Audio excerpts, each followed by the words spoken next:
प्रेम से बोलिए विष्णु भगवान की जय, कृष्ण भगवान की जय। तो मैं एक शरद पूर्णिमा व्रत की कथा सुनाने जा रही हूँ।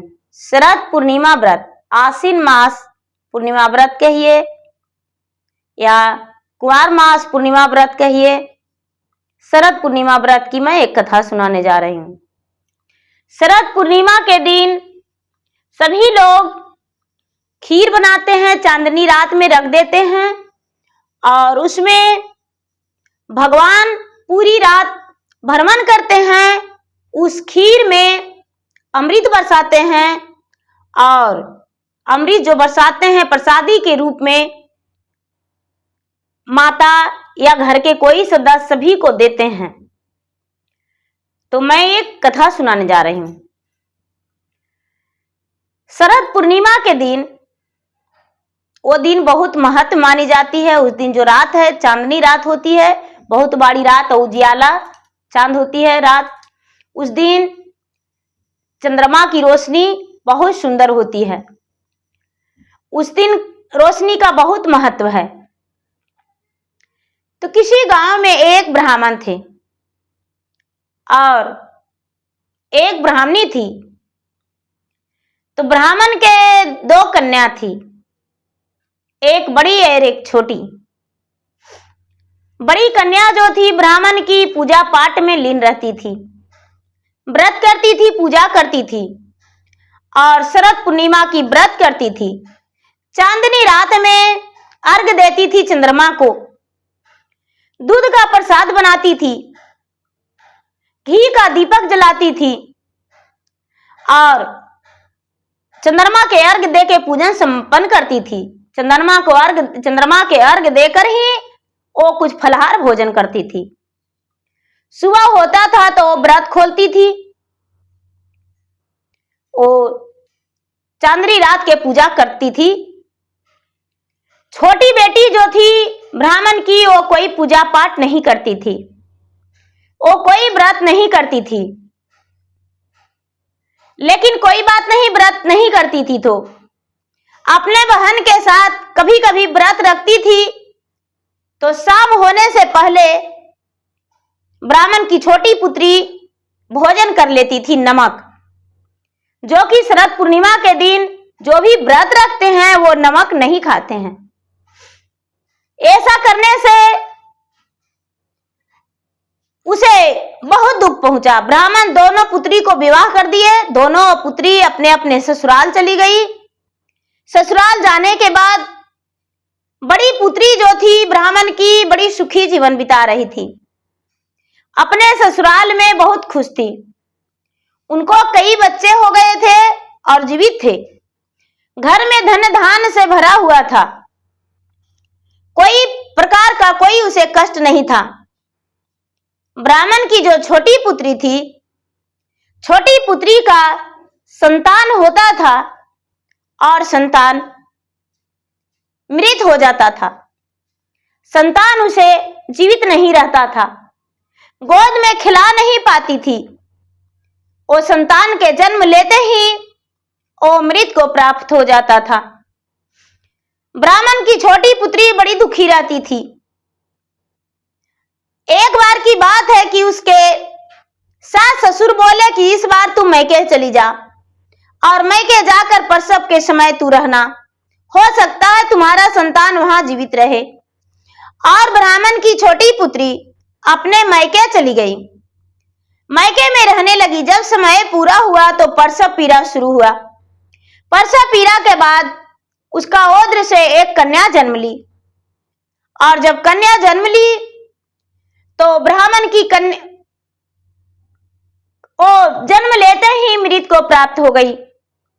ब्राह्मण बड़े दुखी हो गए और उन्हें लगा कि ऐसा क्यों होता है। कुछ दिन के बाद वो ब्राह्मण को दूसरे ब्राह्मण को काशी जी से जाकर ब्राह्मण को बुलाए और कहने लगे, मेरे कन्या के भाग्य में क्या है, मेरे कन्या के भाग्य में देखिए आखिर क्यों ऐसे हो जाता है।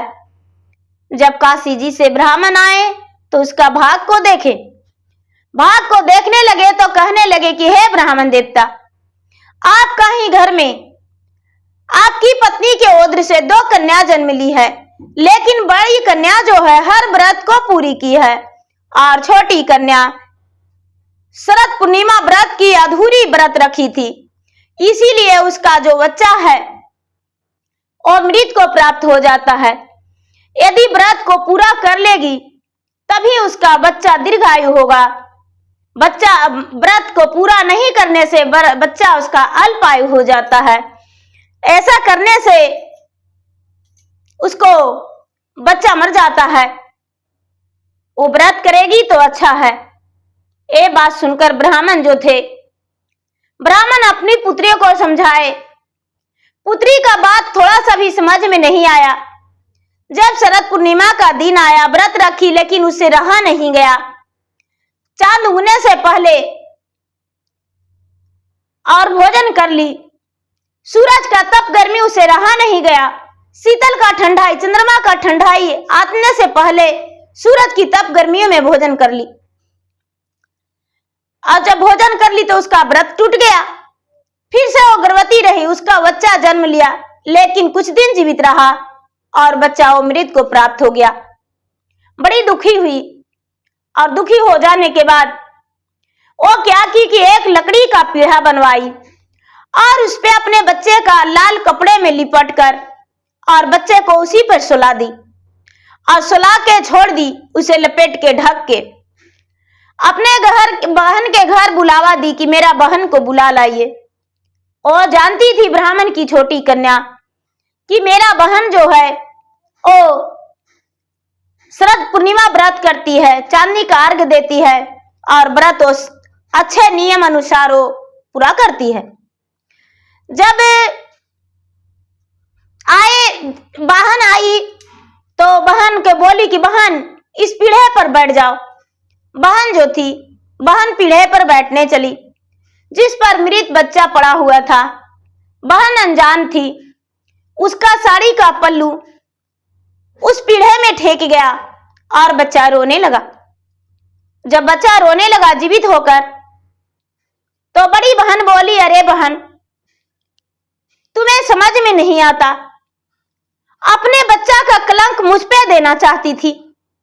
यदि तुम्हारा बच्चा मर जाता तो हम क्या करते बताओ, कितना बड़ा अपराध होता मुझ पे, मैं तो एक कलंकनी बन जाती। इतना सुनते ही ब्राह्मण की छोटी पुत्री आंखों में आंसू भर के और बहन के गले से लिपट के और कहती है, अरे बहन मैं क्या कहूं, मेरा बच्चा तो पहले से मरा पड़ा था, तुम्हारा बैठने से थोड़ी न मर जाता। ये तो तुम्हारा पुण्य से, तुम्हारा भक्ति से, भगवान की कृपा से तुम्हारा पल्लू ठेकते ही मेरा बच्चा जीवित हो गया। बहन मैं तो एक अभागन थी और तू एक सौभाग्यवती पुत्रवती। तुम्हारा साड़ी का पल्लू ठेकते ही और मेरा बच्चा जीवित हो उठा और रोने लगा। देखो बहन तू क्या करती हो, कौन सी पूजा पाठ करती हो, कौन सी व्रत करती हो, ओ मुझे भी बताओ जिसमें मैं भी अपने बच्चे का दीर्घायु बना सकूं। बड़ी बहन बोली ब्राह्मण की बड़ी पुत्री, अरे बहन घबराओ नहीं, जो हुआ सो हुआ, अब से तू अच्छे से करो। देखो हम शरद पूर्णिमा व्रत करते हैं, पूर्णिमा के दिन व्रत करते हैं और व्रत करके और चांद को हम अर्घ देते हैं और अर्घ देकर उसके बाद फल का भोग लगाते हैं, दूध का भोग लगाते हैं, घी का दीपक जलाते हैं और उसके बाद ही हम कुछ फलाहार का भोजन करते हैं। सुबह में हम अन्न खाते हैं। तुम भी नियम अनुसार व्रत करो, व्रत करके और पूरा करो। सुबह उठना तो प्रतिदिन भगवान सूर्य देव का अर्घ देना, लोटे में जल लेकर भगवान अखंड सौभाग्यवती का आशीर्वाद देंगे, पुत्रवर्ती होने का आशीर्वाद देंगे। ऐसा करने से बच्चे जो है दीर्घायु होते हैं और हर विपत्तियां दूर हो जाता है। ऐसा सुनकर ब्राह्मण की छोटी पुत्री बोली, हे बहन हम अवश्य ही हम ये व्रत करेंगे, इतना ही में बड़ी बहन बोली, अरे बहन, इसमें बहुत सी बातें हैं छुपी, तुम नहीं जानती हो इस रास के बारे में।